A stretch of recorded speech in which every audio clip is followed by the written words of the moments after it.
can, and we ought to listen to other people, whether they're younger people. A friend of mine who talks about digital natives versus digital immigrants. If you're under, you were telling me a story about your son, I think it was.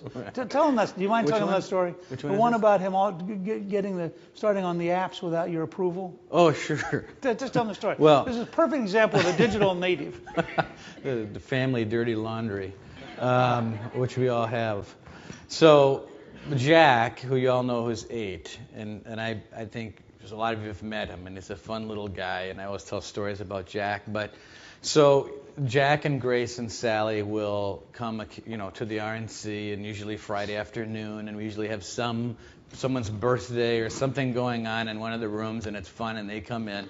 So one of our comms directors, at the time he was the deputy comms director, I'll out him as Tim Miller, showed Jack about Vine. And Vine is an app on an iPod that he's got, and he loves it, and he loves taking little videos of the weather and things that they're 6-second videos. And you generally use Vine to post videos to Twitter. So it's an offshoot of a Twitter app that you attach to Twitter, and you make 6-second videos. So I said, well, Jack, you're not going to be having this app, so we're going to do, I need you to delete that. Sure, he's going to delete it. He's a good boy. He follows all the rules all the time. So one morning, as I was getting ready to leave to the RNC, I saw Jack in the corner of his room by his bunk bed. I said, Jack, what are you doing?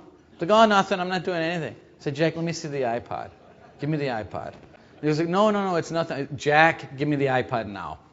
And so he hands me over the iPod. He had posted 130 6-second videos. And me in the kitchen, Gracie, 3 years old. So believe me. So I gave the iPod to Wells, brought it down to the the digital folks at the RNC to get rid of everything on this iPod. So nothing. It's all little things. Like, aren't the clouds great today? Stuff like that. And I'm like, well, who are these people you're talking to? Like, that's over. So we got rid of that. Now, here's my only point. Most of us grew up in a different world. We have out there a potential generation or 2 generations by now who literally, in the rhythm of their own lives, in the routineness with which they do things, represent a new world. A world in which bureaucracy just looks stupid.